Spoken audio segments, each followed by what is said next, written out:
talk about my interest in public transportation, specifically in DC, I often get asked what my favorite station is. And when I get asked, I often don't know what my answer is. Simply put, the DC Metro has far too many unique stations to pick just one. So I decided to compile a list of 10 of my favorite Metro stations. Keep in mind that this is in no way a comprehensive list, and that I don't really have a favorite, so these aren't really in any particular order. So without further ado, let's get into it.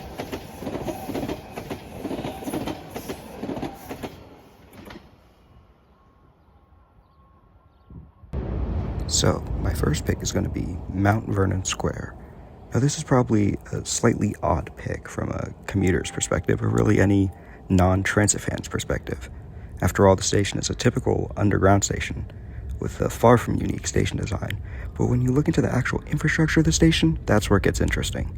You see, Mount Vernon Square uses the Arch 2 design type, which has only been seen on the more recently opened underground metro stations. However, none of the stations north or south of it use the same design. So, how come Mount Vernon Square uses the design? Well, I actually have, no idea. Anyway, the other part of the station's infrastructure is something that mainly appeals to the rail fanning aspect. The station has a crossover south of the platform and a pocket track on the north end. The pocket track is used to turn yellow line trains which terminate at the station. And finally, the station has a splice bar at the northern end of the southbound tracks, so you hear that nice clickety-clack sound as trains enter the station.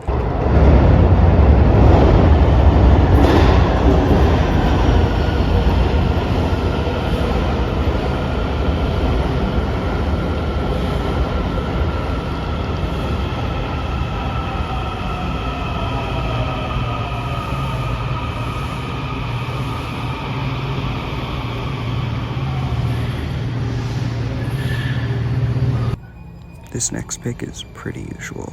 Most transit fans probably have Fort Totten in their top 10 DC Metro stations. It's the only station that's both underground and above ground. Well, except for Huntington, but that doesn't really count because it's in a hillside. Anyway, Fort Totten also uses two different kinds of station design across the underground and above ground sections. Oh, and it's also a transfer point between the red and green lines, and the red line tracks are sandwiched between the two tracks of the CSX Metropolitan Division, meaning it's a great spot to rail fan mark Amtrak and CSX trains.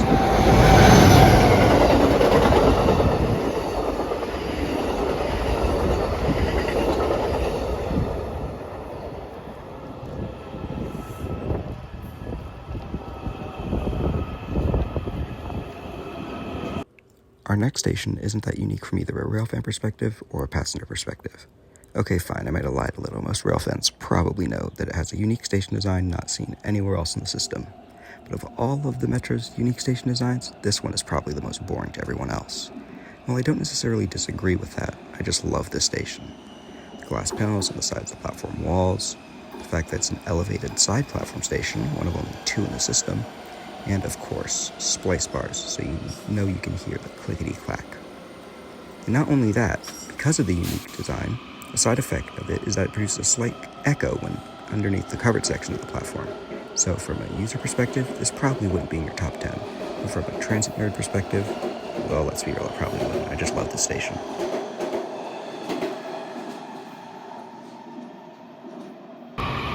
Moving on to a less unpopular opinion, Hyattsville Crossing Station, the next station north of West Hyattsville, is a favorite among many DC rail fans.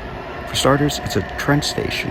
It also holds the unique title of being the only side platform trench station. Well, kinda, I'll get to that in a bit.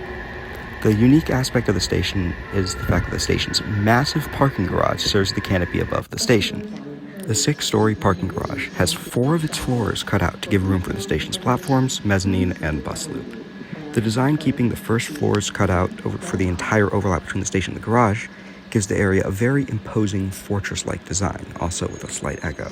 The final feature of the station relates to the first. Because of the station's trench, the train briefly emerges from tunnels on both ends of the station to serve it, leading to a louder, more echoey sound when trains approach than you would expect from most ground stations.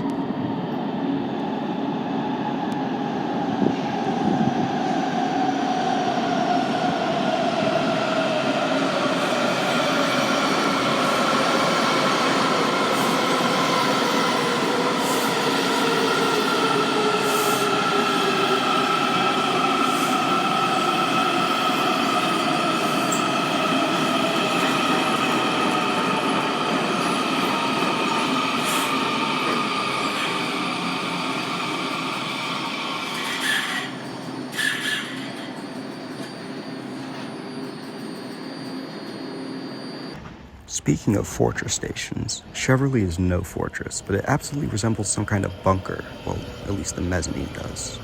It's also a side platform station, albeit at grade and not trenched. The unique feature of Cheverly relates to the station's location instead of the design. Even though the station does technically have a unique design, as it's the only at-grade side platform station with the Goal 1 design, the Goal 1 design is still a standard station design. But the station itself is sandwiched between two very busy rail corridors.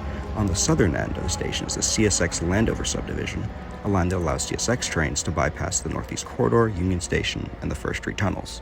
So it is the primary connection between Maryland and Virginia for freight trains, meaning it sees relatively frequent service. On the northern end of the station is none other than the Northeast Corridor itself, the busiest rail corridor in the entire country.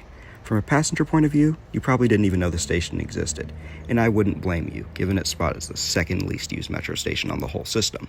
But from a railfan perspective, this might just be your new favorite station.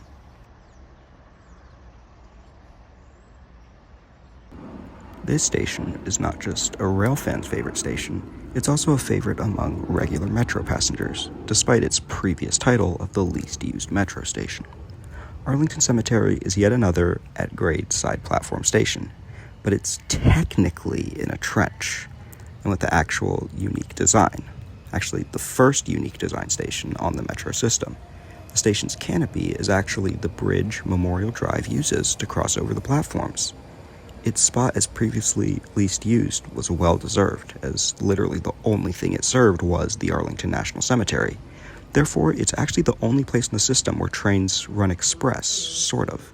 The station closes before the rest of the network at 7 p.m. from October to March and at 10 p.m. from April to September. It's also a little bit dated, being one of the only stations without a covered entrance.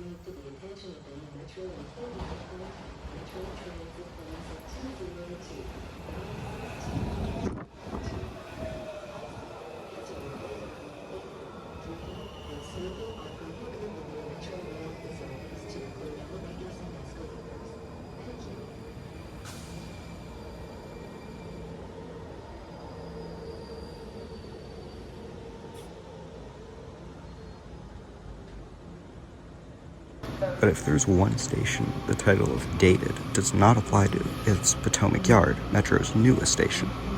Its proximity to DCA means you can plain spot while rail fanning. The Metro station's modern design looks awesome, yet still somewhat fits in with the brutalist stations of Metro. And it also probably has the most elevators of any non-underground station. The at-grade side platform station, I promise this is the last side platform station on the list, is currently Metro's flagship station, used by them to represent the modernity of the system.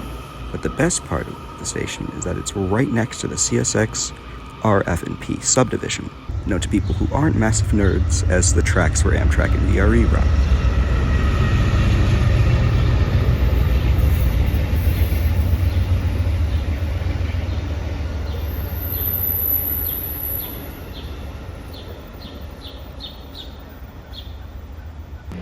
Speaking of stations next to rail corridors, this is probably the best example of that. NoMa-Gallaudet University station was built as an at-grade, or technically elevated if you want to get pedantic, island platform infill station between Union Station and Rhode Island Avenue. The station is literally right next to the approach tracks into Union Station, and because of that, the station plays host to non-stop train action. It's the place where I've managed to film the most trains in a single shot, and the first place I saw an ALC 42, actually 4 of them pulling the Capital Limited, which you're probably seeing right now. If you're also a train nerd and want to film here, I recommend the south end of the platform, as 6-car Red Line trains won't block the view of the other trains. Finally, the station also has a 7-Eleven right next to it, so it's often my go-to snack spot while on my metro escapades.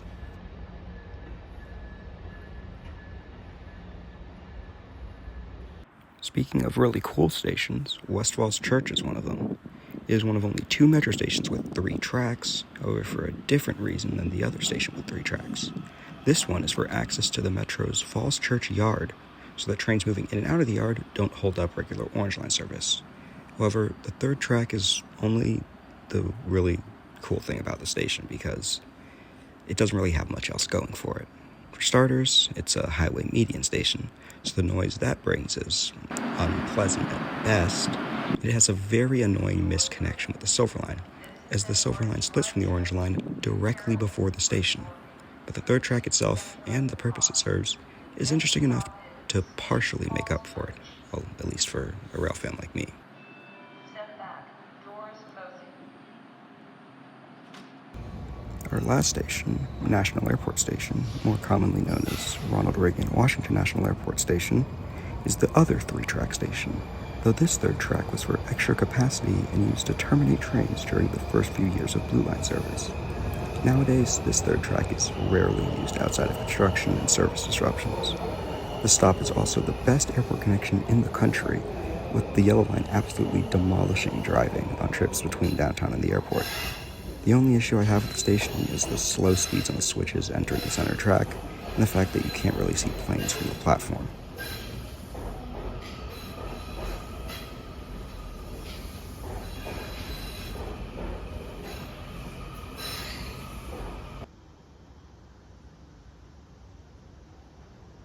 Alright, well that has been my list of my 10 favorite metro stations, or at least some of the 10. Again, this isn't really a comprehensive list in any way, shape, or form, so feel free to argue about what your favorite station is and why I'm wrong in the comments. Be sure to subscribe and like the video, and also, again, if you want to, you definitely don't have to, you can join the Patreon, where this video will be going up 2 days early. But that's going to be it for now. I'm the Autistic Transit Fan, and I'm signing off.